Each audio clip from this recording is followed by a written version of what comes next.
You can start it. What do we want to look at? All right, well, welcome again to another Barn Dogs custom video. Today we're just talking about some of the neat guns that we have around here. This one is Josh's. It's a 1903 A1. Springfield. Yes, Springfield. There were a few different manufacturers. This one's a 1907. These honestly are one of my favorite rifles from the U.S. because Caused a couple lawsuits. Because it's almost like it looks very similar to a certain German gun. very similar, but we'll get into that in a few minutes. Really, the history of the 1903 starts with its predecessor, the 1898 Krag-Jorgensen rifle, which the U.S. adopted in 1898. Just before we went into this little war with this country called Spain. Teddy Roosevelt did some cool stuff. Yeah. He ran up a hill. It's fun. Had a couple days in the jungle. But so the U.S. had adopted a few different bolt-action rifles. There was the Lee Navy, and then there was one other that the Marines had. But generally, they were a 6mm cartridge, which more or less was found to be slightly ineffective ballistically. So the Army ended up wanting a 30 caliber cartridge, so they adopted the Krag-Jorgensen in a 30-40 Krag. Well, the Krag-Jorgensen, it was an accurate rifle. It was one of the first bolt action rifles that was adopted truly en masse by the United States Army. Is that Norwegian? Krag-Jorgensen? Yeah. I believe it's Norwegian. Norway and the Danes also used it. But so obviously it was a new rifle, and its first usage was in the 1898 Spanish-American War. How'd that start? Well, they did fuck with our boats. Is this boat called the Maine? They fucked with our boats, and as history has shown, that never ends very well. But they may not have actually fucked with our boats. They fucked with our boats. Our boat blew Quote, up, unquote. and we did some fun stuff. We ended the colonial powers of Spain. So we go into that war using the 1898, and at the Battle of San Juan Hill, well, things didn't go so well with it because the Spanish were using the 1893 Mauser rifle, which had this little thing called a stripper clip feed, or stripper clip guide. So you could open the action, take a 5-round stripper clip, and just feed it in there. Close it, and you're ready to fire again. The Krag-Jorgensen did not have that.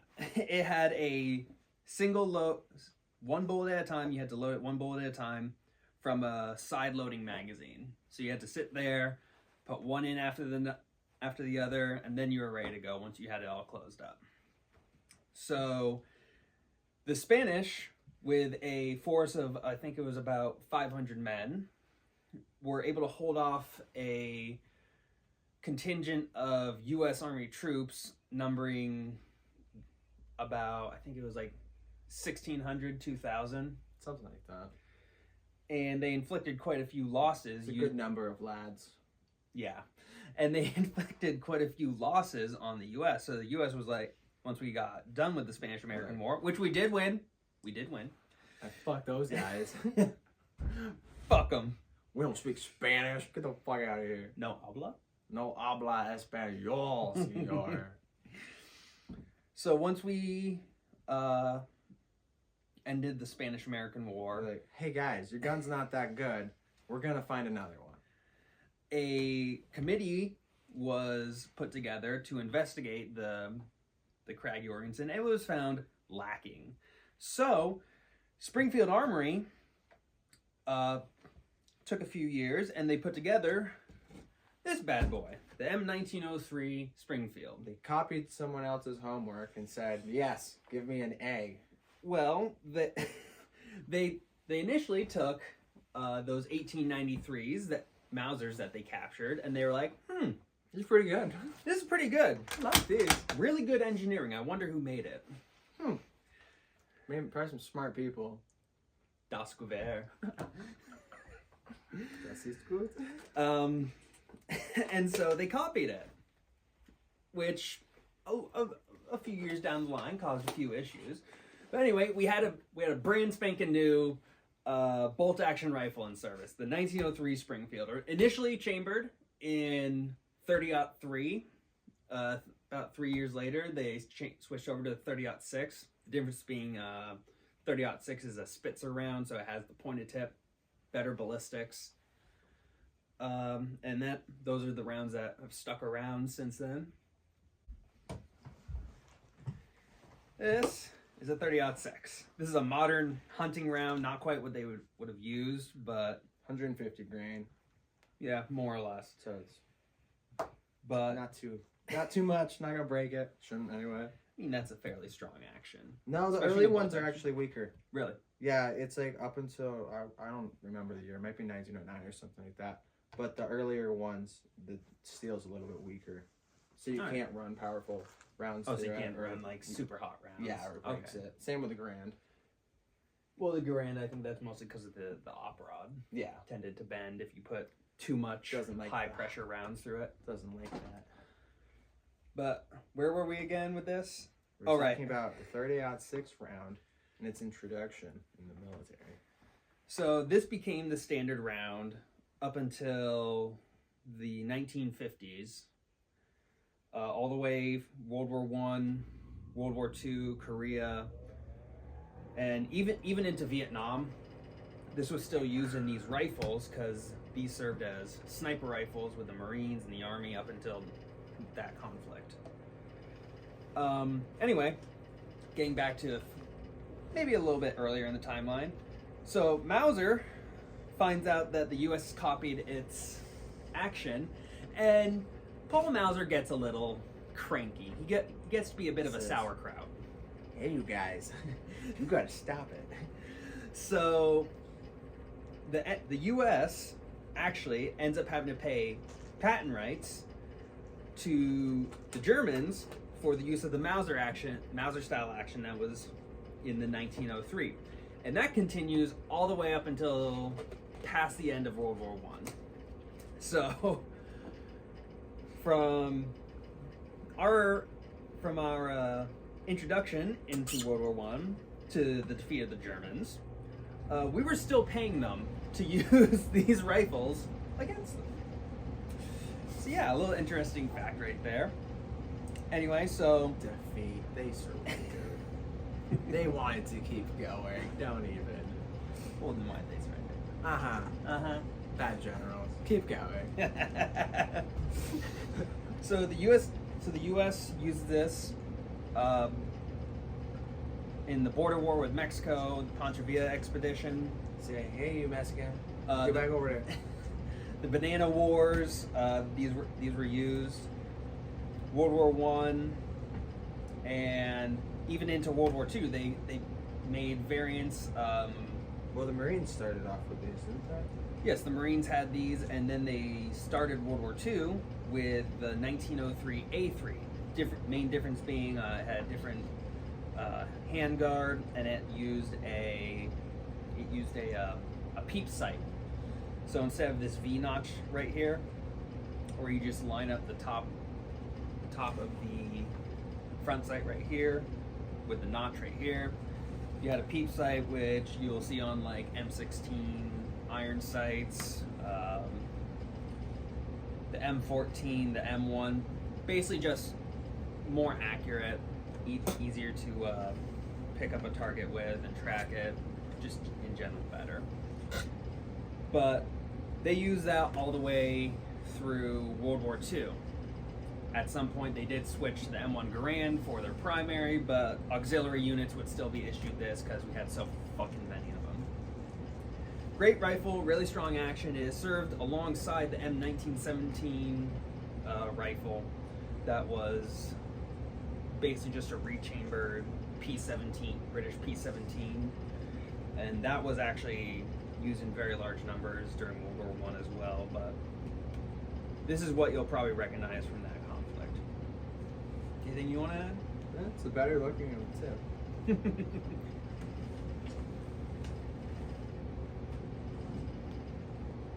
Next, we have the all-American favorite, the M1 Garand. Wasn't he Canadian? He was Canadian-American. What a cock. Cock the Canuck. This was one of the first semi-automatic rifles that was the primary arm of any world army. So it was honestly ahead of its time. 1936 is when this entered service. Fires 30-06, just like the M1903, except this one fires from these 8-round end block clips that you insert into the magazine, just push it down, and then you can send the bolt home. You got 8 rounds of fucking freedom and democracy ready to send down range. Here, America. But these are fucking amazing rifles. They served through World War II, Korea. They were issued to AVRN units during the Vietnam War earlier on, before we like had the M16 and all that in mass production. This specific one was what, 1953? Was made for the Korean War.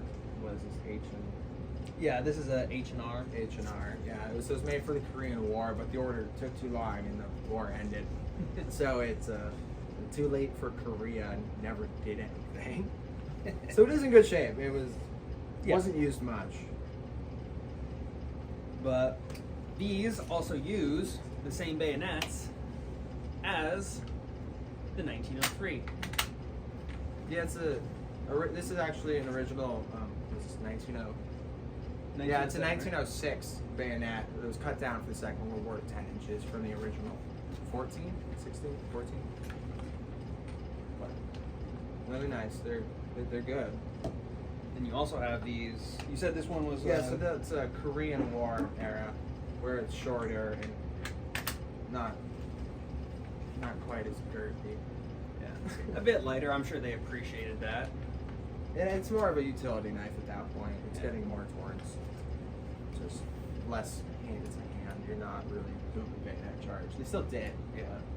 But these are great. These are amazingly accurate rifles. They were used by, alongside the 1903s, these were used by national match teams from the Marine Corps, the Army, civilian teams. They would basically break these down and they would accurize them. They would glass bed the action and the receiver, so it was a real tight fit. You didn't have as much wobble in it from like a standard GI issue. They normally fuck with the sights a little bit, maybe put a flash compensator or a flash hider or a compensator on here. I've seen one in a gun store. They're quite a bit more expensive than a standard model, but they're very nice guns. And honestly, I think every God-loving American should own one of these. The CMP would agree. The CMP agrees, very much so. It seems annoying to try and do that, though. What, the CMP? Yeah, to sign up for it. I mean, as far as I know, it's basically... You have to join a gun, like a certified gun club and like all that stuff. Well, you have to join one that's like sponsored by the CMP. Yeah, and you have to do like a marksmanship test and like, whatever. I've never heard about that part. I heard that you actually have to like participate in it. I'm not sure. It says on the Is that just for online, or can you just walk into the store and just? I'm not sure how it works. Because I've always wanted to go to one of the Because I stores. think if you go in store, it's probably easier. Isn't there one in? But they like, will just send Missouri? it to your house because they do the background checks there, and they can just send it to you. Mhm. There's 3 of them, I'm pretty sure. But I'm pretty sure there's one down in the south that I should hit up when I head back home. It's nice. Well, next, you don't have anything to add for this? What? Oh no. God bless John Garand. Next, we have the M1A, which is just a civilian version of the M14 that doesn't have a giggle switch on it. These are an upgrade from the M1 Garand in that they feed from a box magazine. I mean, some people might not agree it's an upgrade.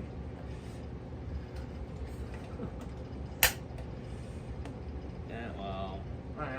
Well, But these were developed in the 1950s after the Korean War, where U.S. troops using the M1 Garand encountered Chinese and North Korean troops using SKSs and AK pattern rifles. So as communists do. as they usually do. And it was found that, hey, maybe 8 rounds isn't enough. So what they did is... They added one more. They said 9 is good. Shut the fuck up. So what they did is they just shrunk the action down a little bit. It still uses the same... They said, oh, you're too Similar big. action. You're too big, American gun. We make you small. I fucking hate you. They basically shrunk down the action a little bit, rechambered it for the 7.62, which was the new NATO standard at that point, thanks to the United States. Communism. And The metric they system made is it feed communist. from a box magazine, a 20-round box magazine. But overall, it's the same style of action as an M1 Garand, same safety, You don't need that. same sights. You don't need those either. Overall, it was mainly so that U.S. troops would keep a certain amount of familiarity with the rifle when they switched over. Ultimately, this rifle is the shortest serving of any standard issue rifle. There were a lot of issues when it came to manufacturing. The ones produced by Springfield Armory, from what I've heard, they didn't have too many issues, but when it got to like the Winchesters or the H&Rs, there were issues because of the technical package they were sent from Springfield Armory. On top of that, as sexy as wood and steel is, not that great in the jungle, where the humidity tends to make the wooden stalks swell and loosen. That's a myth. That's a myth. Yeah. Prove it. Keep breaking your plastic, fancy boy. Okay. Wood and steel is forever. Okay. Polymer is temporary. You're fucking retarded. And now I Plastic. forgot where I was. Keep up with your plastic toys. Wood and steel. You say it swells in the jungle. Heard you swell in the jungle too. So it caused the action to loosen and it lost accuracy. Heard and you loosen the stocks tended to crack. I'm just ignoring you. So it was fairly quickly phased out and replaced by the M16 rifle. This specific one, this is just a standard model M1A from Springfield Armory. Unfortunately, it's a bit neutered. You can't put the pokies. No bayonet. I was just looking at that. And it doesn't have the giggle switch right here. What it does, but you can actually find a lot of early examples of the M1A, and they'll just have a cutout right here for that full auto lever, and you can replace the stock with one that doesn't have it. You can get a faux one that just sits there and does absolutely fuck all nothing, or you can piss the ATF off and They don't do need to what's your know. right as an American. They don't need to know. What they don't know doesn't How matter. would they know? Are you gonna tell them? I'm not gonna tell them. But overall improvement from the M1 Garand, but not quite on the mark. Looks cool.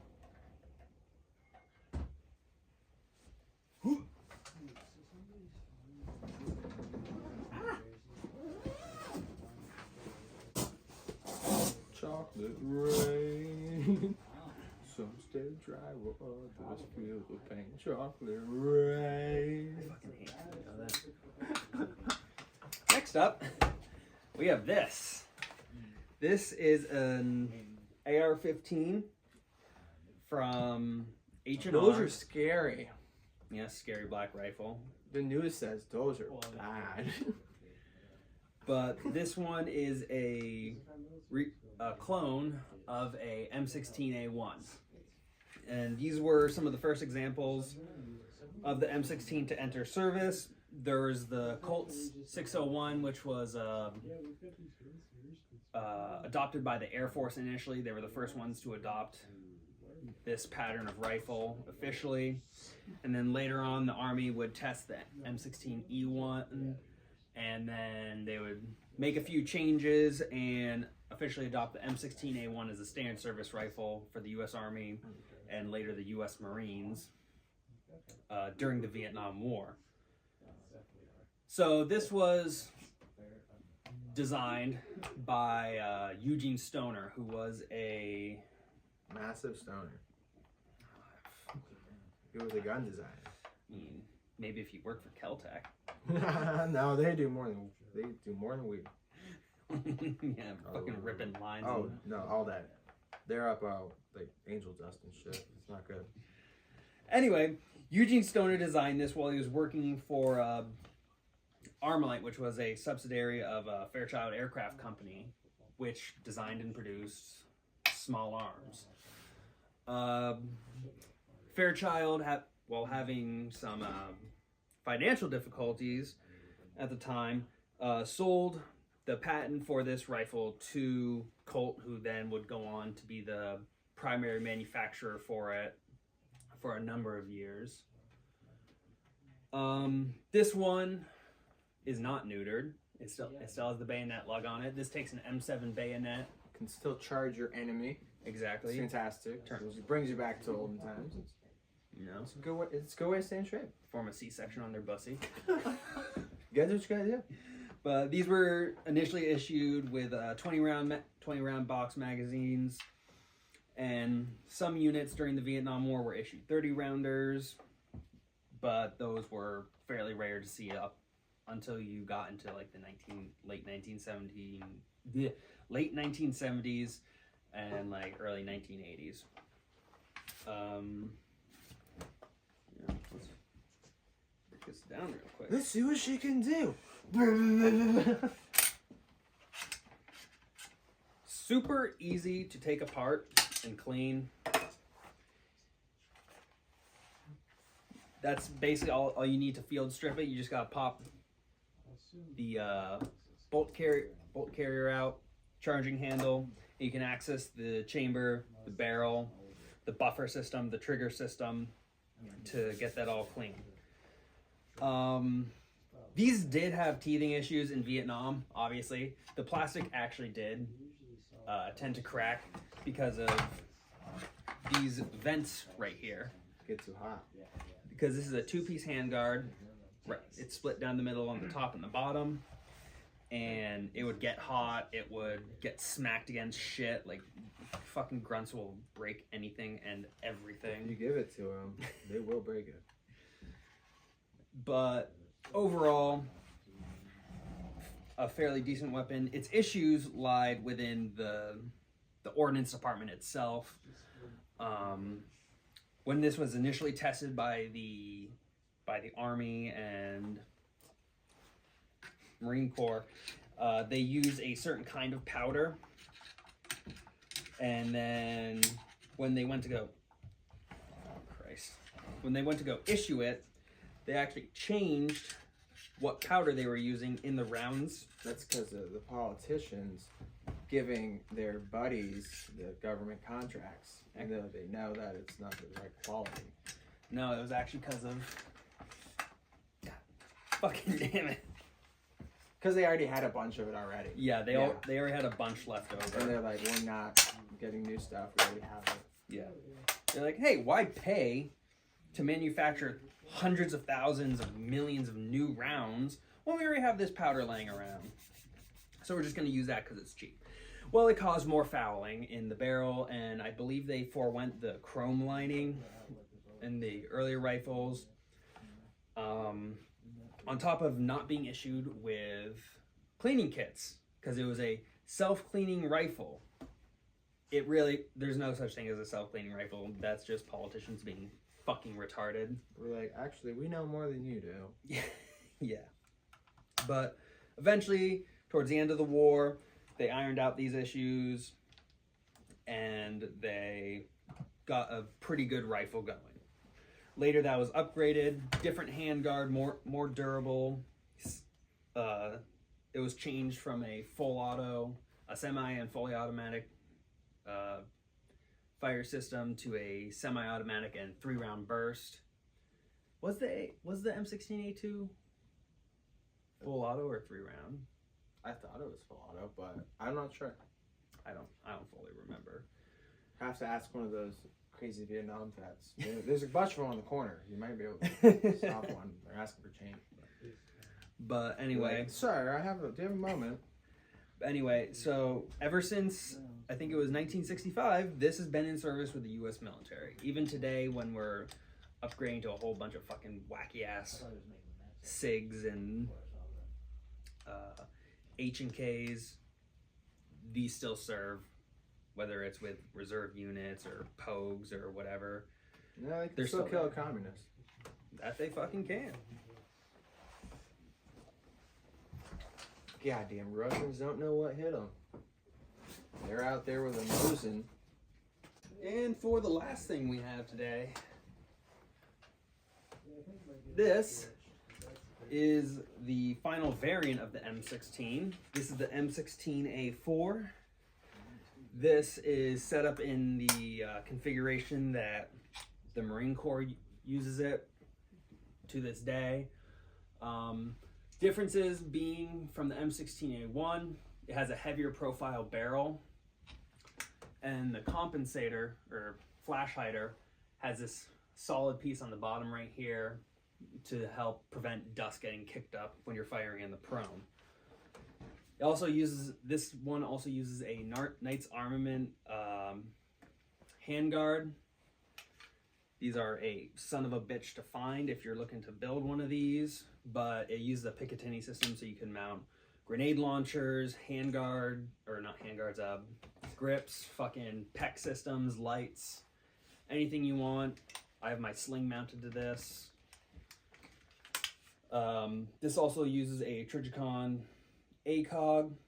Earlier during the initial stages of the global war on terror, these were just issued with normal iron sights like you saw in the M16A1, but they were only difference being they were detachable, so you could switch between like specialized optics and all that. This is a fixed 4-power optic. It uses a fiber optic cable right here to illuminate the reticle.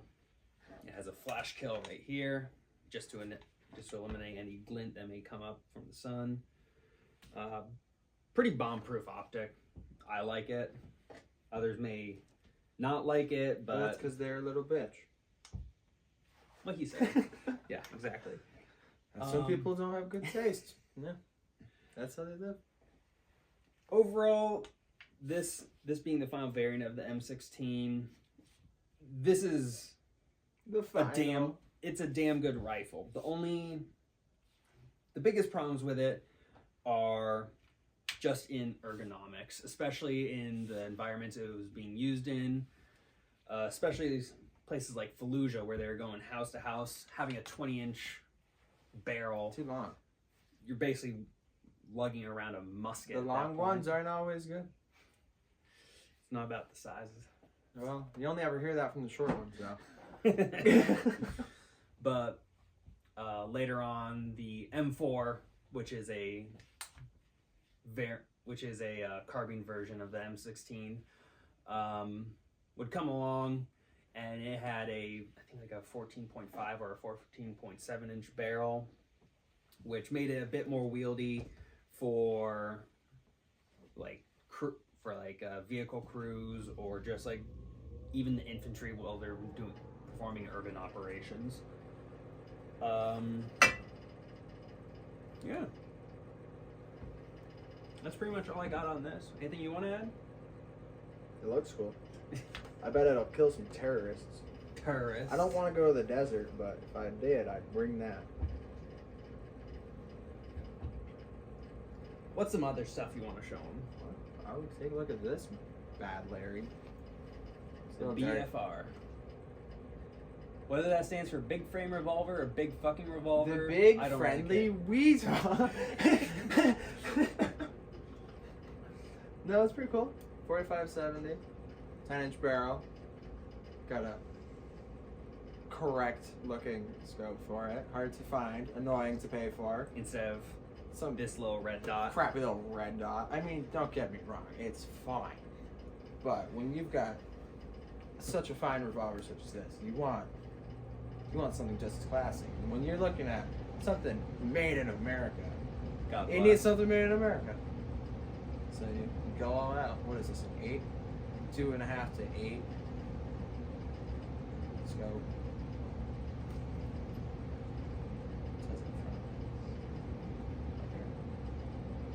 Oh, I'm just fucking No, playing. you're good. No, it's a good one though. Definitely fits it. Looks good. Yeah. Yeah, take. Don't shoot me, Mr. Big Iron. Just a 5 rounds, 45-70, single action revolver, big ass barrel. Yeah. Been using 300 grain. Good starting one since I just got it. Just gonna go with something bigger, but I guess that's big enough. Yeah. What else we got? Got the little guy. This is a, what was this? This is a J. Stevens. Oh, why does that feel loose? Did you break this? I did not break it. It's made in Chicopee Falls, Massachusetts. This one's probably around 1910. When I got it, it was broken. Didn't actually work. The spring in the back was dislodged. You know, I don't Put care. it back in place, now she works. No, I don't care what anybody says. This is you versus the guy she tells you not to worry about. Well, no, it's okay. The big ones hurt too much.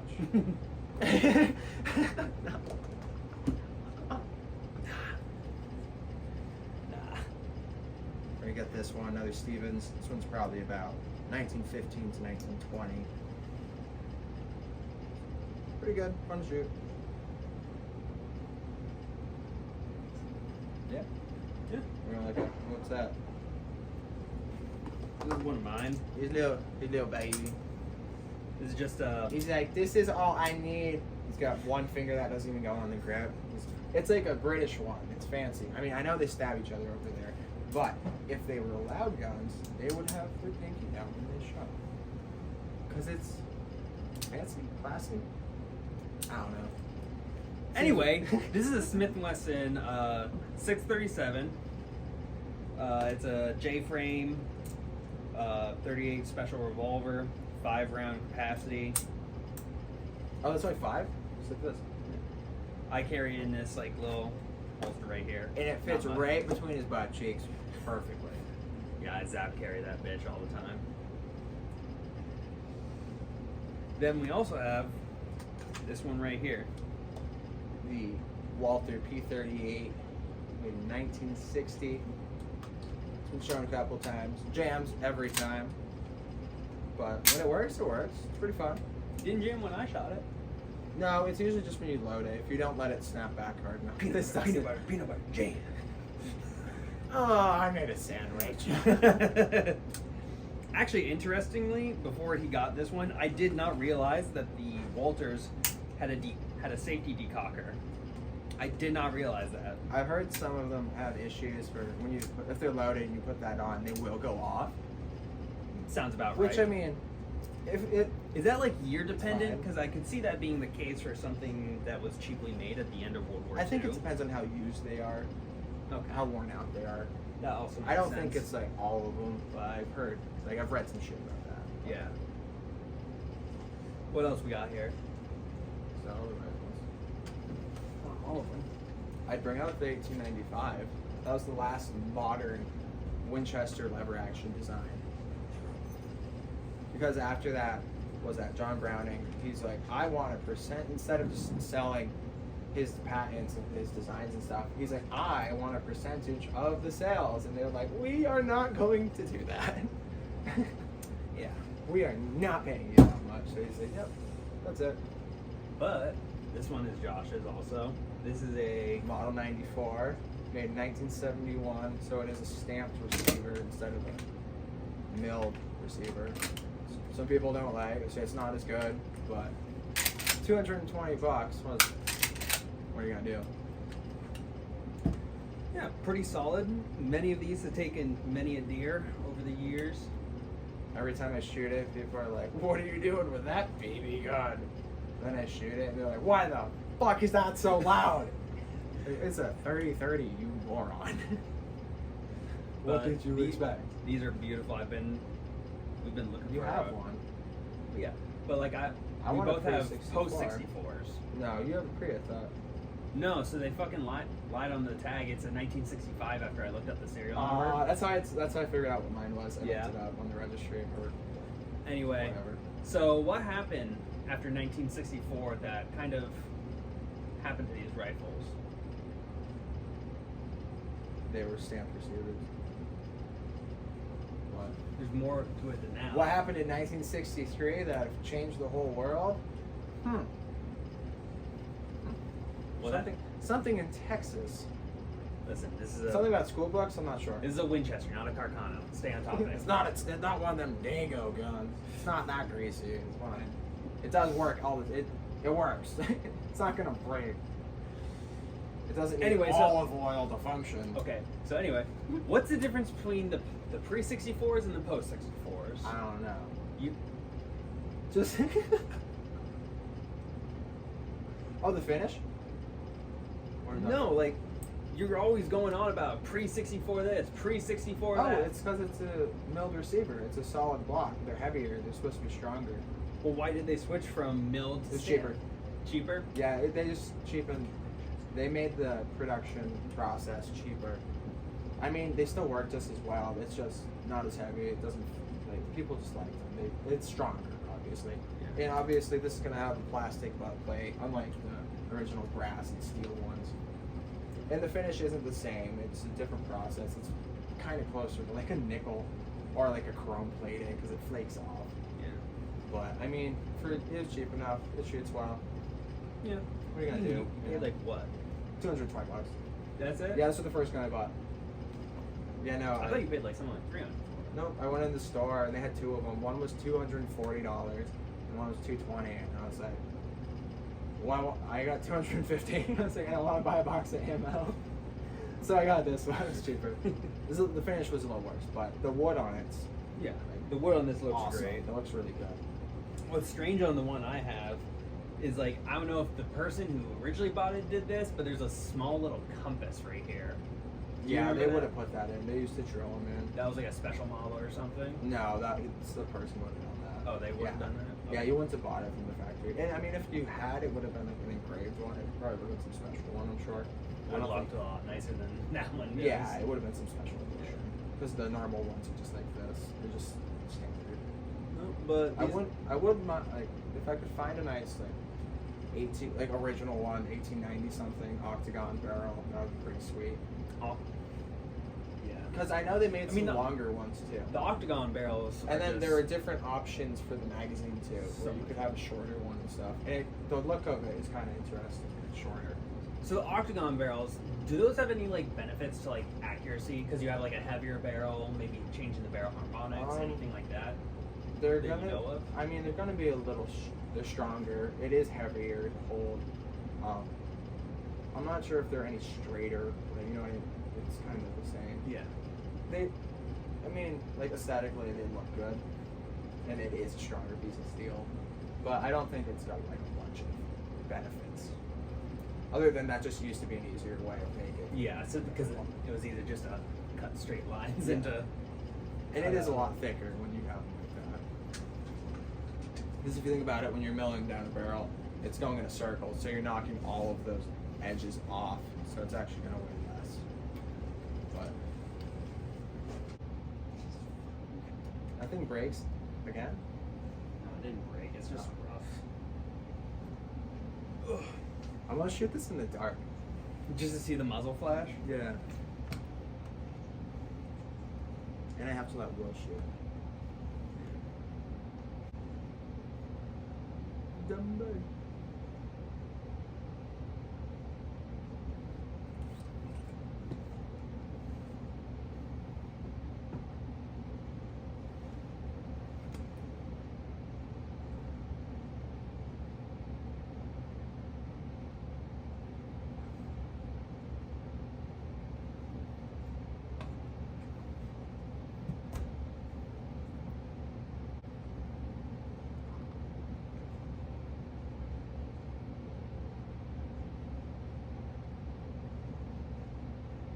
This is a Lee Enfield, as some of y'all may know.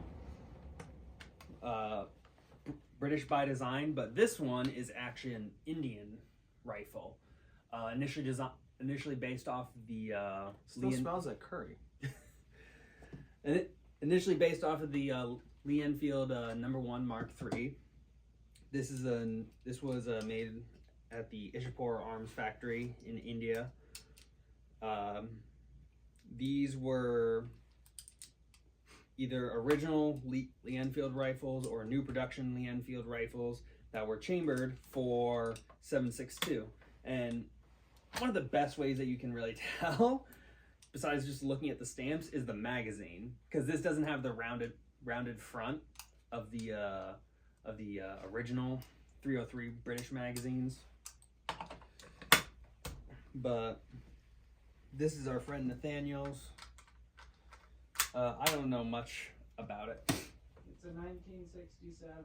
It's a 1967. It's in 1967. Did you know that? I just found out. What year was it, Nathaniel? 1967. 1967. A 1967. It's incredible. 1967. I guess this was made in 1967. That's what I hear. That's what I've looked up the markings on it, and that's the only date I can find. So Yeah. I'm assuming that's when it was made. But the Indians would have used this for a while. Wait, so they weren't even a colony then? No, this was after they had gone through decolonization. Yeah, they didn't shower after that. They were a lot cleaner when the British were there. We're really gonna have to edit this. We can edit that out. It's fine. But these were used a lot during the the Sino How else are you gonna keep Indian down War. those Pakistanis? and border clashes with the Pakistanis. We don't like the China border either. We don't like them. Anyway, that's Ishapur Enfield. Them Chinese are going through the mountains. It's not good. I'm done.